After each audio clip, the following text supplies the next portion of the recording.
Good evening. I'm Daniel, and before anybody asks, no, I wouldn't walk 500 miles. No, I do not know the price of a BT broadband package. And no, the Milky Bars are fucking well not on me. Right, now we've got the introductions out of the way, I should probably tell you a little bit about myself. I'm 38 years old, and I've found recently that the closer I get to 40, the more different things have started to piss me off. For example, I came home from work the other day and my wife said, did you have a good day in the office? Do you know what my answer to that perfectly normal question was? I shouted at a cyclist. Seriously, I did shout at a cyclist. What did that lycra-clad twat think the big red shiny thing was trying to tell him? And it sure as fuck wasn't run over the specky bastard crossing on the green man, was it? No. And it's not just cyclists that piss me off. Christ, no. You know those people who take wheelie suitcases to work? Have you seen them? Bloody la-di-da-di-da, la-di-da-di-da. How big are their packed lunches, and why does my wife not make me one? Probably. And then there are big minis. Big minis. They're like short skirts that come to your ankles, or people who vote Tory. They make no bloody sense. And then teenagers. Is there any teenagers in here tonight? Oh, thank you. Does explain a lot of there's no teenagers in here. I read a report the other day which said that today's teenagers are drinking, smoking, and taking less illegal drugs than teenagers were 10 years ago. No wonder this country is going to the fucking dogs. I've got two little lads, and I'm going to do something about it when they get a bit older. On a Friday night, I'm going to push them out of the door, and they're not getting back in until they have blown their week's pocket money on some piss-poor weed. But the cherry on top of the piss-me-off pie has got to be body warmers. Sorry, gilets. I don't understand what possesses a perfectly normal person to walk into a shop and think, do you know what I want to buy today? What I really want to buy today is a coat that doesn't give a shit about my arms. And that, in a nutshell, is the body warmer. And yes, I am going to call it a body warmer, sir. None of this giving something a fancy French name, whacking £50 on the price tag and making it trendy for me. No. I sleep under a quilt and I like fizzy wine. Now, the body warmer truly is the only item of clothing that does not give a flying fuck about a part of the body it should care for deeply. And I have got proof. Because this isn't just some random rant that's going absolutely fucking nowhere. This is a well-thought-out, logical argument that would stand up in a court of law. Ladies and gentlemen of the jury, I give you the body warmer with the hood. Think about it. It'll keep your head dry, it will love your body to bits, but your arms can fuck right off. Watch it rain and watch it laugh. It doesn't fucking care. I'll tell you something that does care though, madam. Underpants. Underpants care because they stop piss dribbling on your jeans.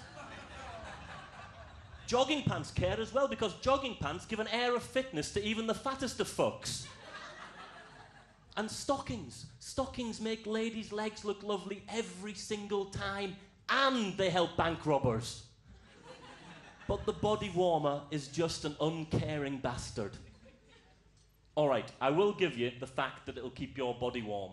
But when was the last time anybody in this room saw a polar explorer going out for a busy day's polar exploring, saying to his mates, yep, I'll be fine in this. My arms will be perfectly warm in a t-shirt. Maybe that's what happened to Captain Scott of the Antarctic. Perhaps if he hadn't bought that trendy body warmer from H&M, walked down the street to Marks and Spencer's and spent some proper money on a proper coat, then he would have found the pole he was looking for and not been gone half as bloody long. So there you have it, proof if proof was needed, that body warmers are not just coats that do not give a shit about your arms, they also killed Captain Scott.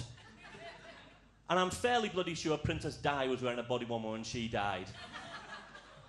And probably Amy Winehouse. In fact, it's just a shame that Jimmy Savile didn't like them, really, isn't it? Anyway, I suppose I should probably explain the reason for my somewhat fruity accent. I've seen a couple of people looking at me strangely. I am a Geordie, Outer Hebridean, Australian Yorkshire man. Pretty much means I spend my days wanking myself silly over kangaroos, whippets and sheep, and I never, ever wear a coat.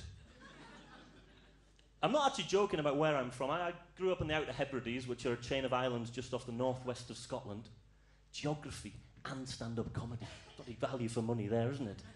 Daniel Kennedy, educational and occasionally funny, 2 stars. Just you wait until I get some physics jokes in, then I'll be up to 3, won't I? Now, I know a lot of people do say the Scots have a chip on their shoulder. Well, up in the Outer Hebrides, the Chips have chips on their shoulders, and they're served in local restaurants as a delicacy. When I say local restaurants, I don't want to get you the wrong idea of the Outer Hebrides. I do mean burger van, singular. Now, the place that I grew up in was pretty much run by God, or at least God's slightly deaf messengers on earth who never really got the gist of what he was trying to tell them.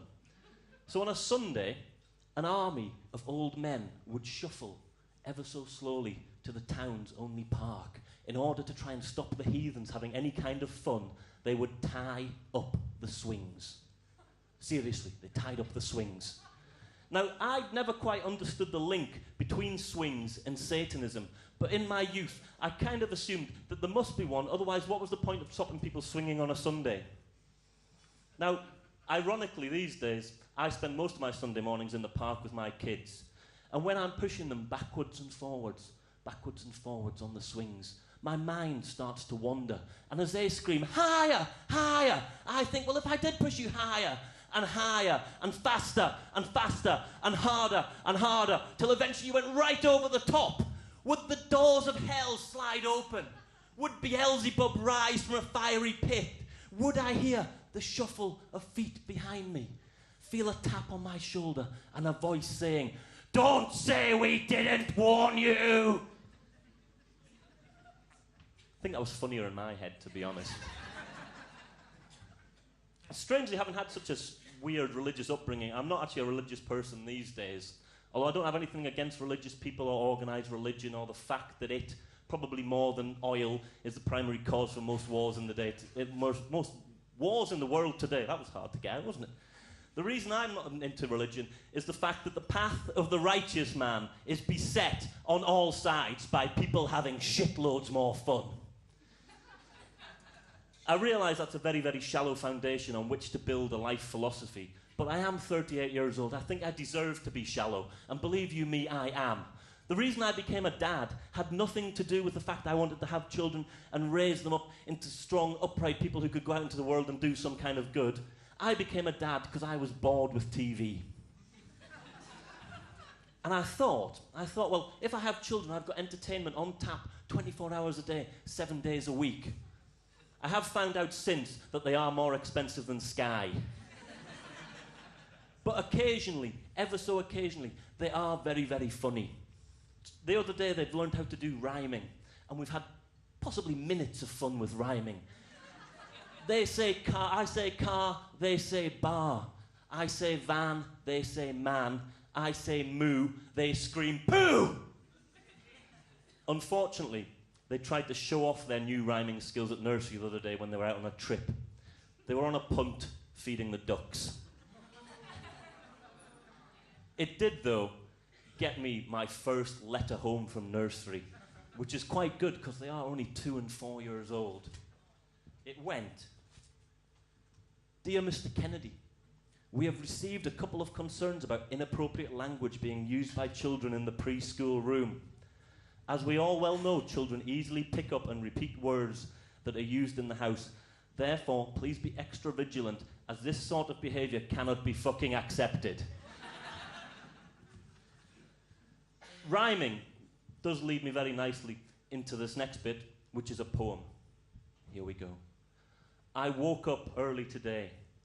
My brow was sweating. My skin was grey.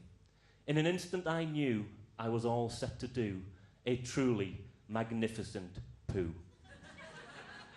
Armed with a book and a drink, I sat on the loo. Big loo in this house, isn't it? Put my mug on the sink. I strained and I pushed, almost cracking my back, and began to wish that I'd brought a snack. Then all of a sudden, a sound like a gun signalled the poo had finally begun.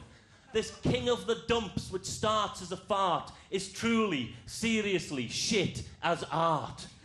You can forget your Van Goghs, your Damien Hirsts, your Banksy graffiti, that bed by that bird, because nothing comes close, nothing even appeals to what a lift of my arse cheeks now reveals. The people should come to see what I've done. Writers should praise it in the Times and the Sun. The Tate Modern and Louvre should duel at fucking dawn to see whose walls my shit should adorn. But despite its beauty, its obvious allure, there's no changing the fact it is just manure. A truly magnificent poo it may be, but 3 flushes and a scrub and maybe some bleach sent it off to the sea. Thank you very much.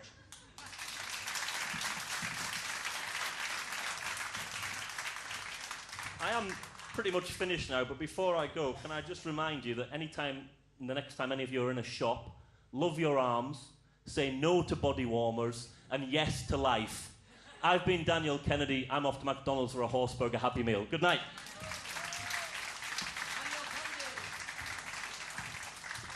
In a cardigan. Now, we've got a slightly longer set, I don't know, but just a bit over 10 minutes from an act that's done this night pretty regularly. He's absolutely fantastic, and he's just going to end the first half, hopefully on a bang, so make him feel very welcome.